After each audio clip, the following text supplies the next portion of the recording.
Sur Europe 1, Dimitri Pavlenko, vous recevez ce matin le président de l'association Unité Laïque, Jean-Pierre Sakoun. Bonjour Jean-Pierre Sakoun.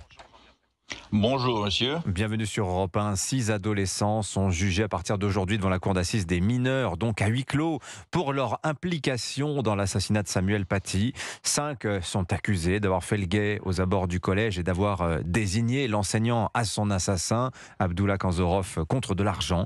Une 6e qui avait 13 ans au moment des faits, elle comparait pour dénonciation calomnieuse. Alors vous, Jean-Pierre Sakoun, vous n'œuvrez pas sur le terrain judiciaire, vous vous battez pour qu'on nomme des rues, des places, des établissements scolaires un peu partout en France, du nom de Samuel Paty. Pourquoi cette démarche, Jean-Pierre Sakoun ?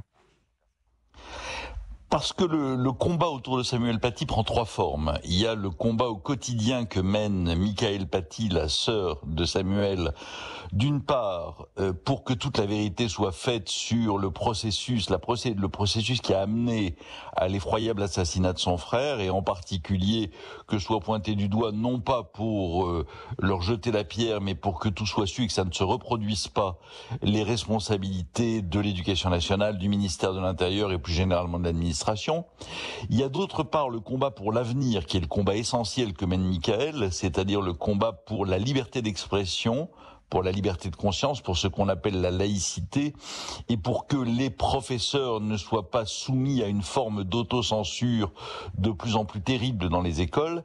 Et puis il y a le fondement de tout ça, c'est-à-dire la mémoire, le souvenir, le respect pour ce qu'a vécu Samuel Paty. C'est dans cette partie-là de ce combat que nous nous inscrivons, en demandant que partout ce nom soit repris. Alors justement, est-ce que ça fonctionne ? C'est une initiative nationale. Je précise que vous avez d'ailleurs le soutien de Michaëlle Paty, sœur de Samuel, qui commençait hier sa tribune dans le journal du dimanche. Elle commençait par parler de ce que fait Unité Laïque à la mémoire de son frère. Vous avez des retours de communes aujourd'hui, Jean-Pierre Sakoun ?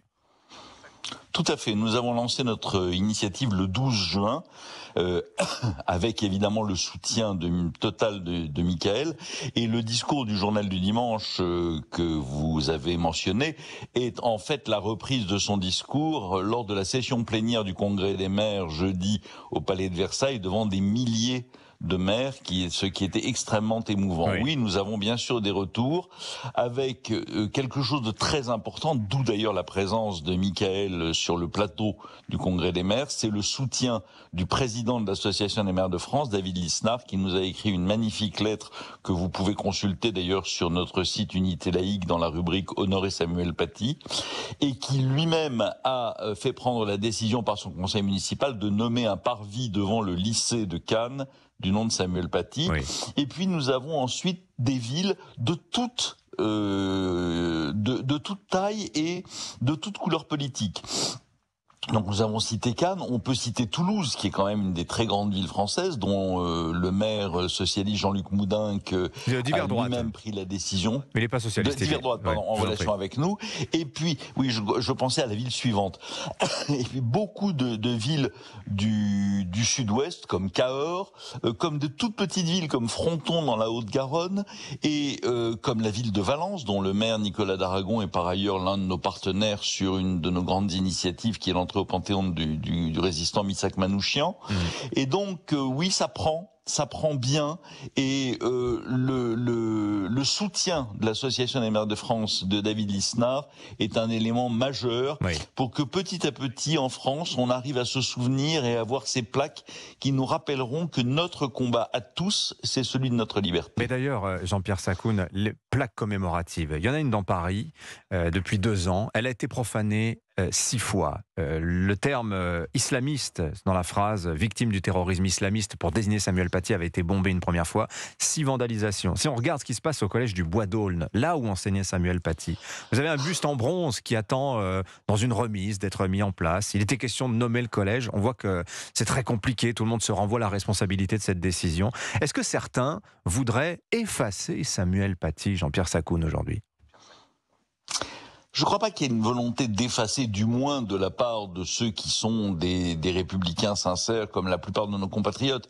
Il y a évidemment une volonté malfaisante d'abîmer ces plaques, de la même façon qu'il y a toujours des imbéciles pour scier des arbres de la liberté ou des arbres de la laïcité dans les villages ou dans les villes.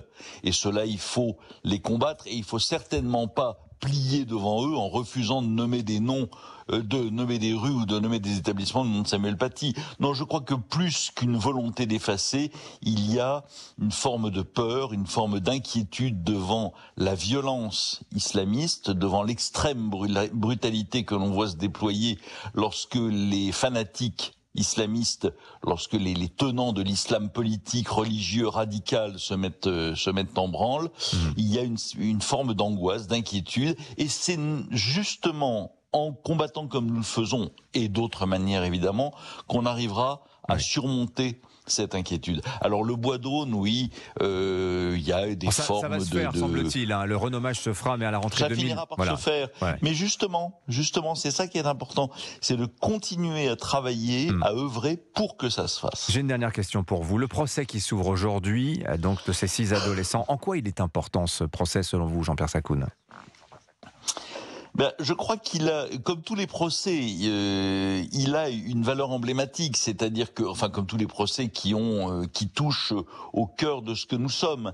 Et ces adolescents, ce sont de jeunes Français. Il faut qu'ils arrivent à comprendre, que leurs parents comprennent, que ceux qui les entourent comprennent, que nous tous comprenions que la fraternité qui est dans notre devise nationale, ça signifie quelque chose. Ça signifie pas qu'on s'aime tous, mais ça signifie que nous sommes, avant d'être différents, semblables, et que nous sommes égaux. Et ça, c'est le cœur de ce procès. Et puis il y a évidemment parmi les 6, au-delà des 5 écervelés à minima ou complices au maximum qui ont désigné le professeur Paty au tueur, il y a le procès de cette jeune fille qui, embarquée dans son mensonge, a entraîné par le fait qu'elle s'y est enferrée la mort de Samuel Paty. Donc le procès des jeunes, oui, c'est un procès qui est un procès exemplaire pour notre jeunesse et les adolescents. Mais il y aura aussi le procès des adultes dans un an. Oui, dans un an, ça va être une autre paire de manches. Bien et sûr. Puis il y aura, nous l'espérons, puisque désormais il y a un juge d'instruction nommé, sinon le procès, au moins une enquête extrêmement précise sur l'administration et ses limites, afin que ça ne se reproduise pas. Et n'oublions pas qu'avec Dominique Bernard, ça s'est déjà reproduit. Merci beaucoup Jean-Pierre Sakoun, le président de l'association Unité Laïque, qui se bat pour que des communes nomment des rues du nom de Samuel Paty afin qu'on ne l'oublie pas. Merci d'être venu ce matin sur Europe 1. Bonne journée à vous.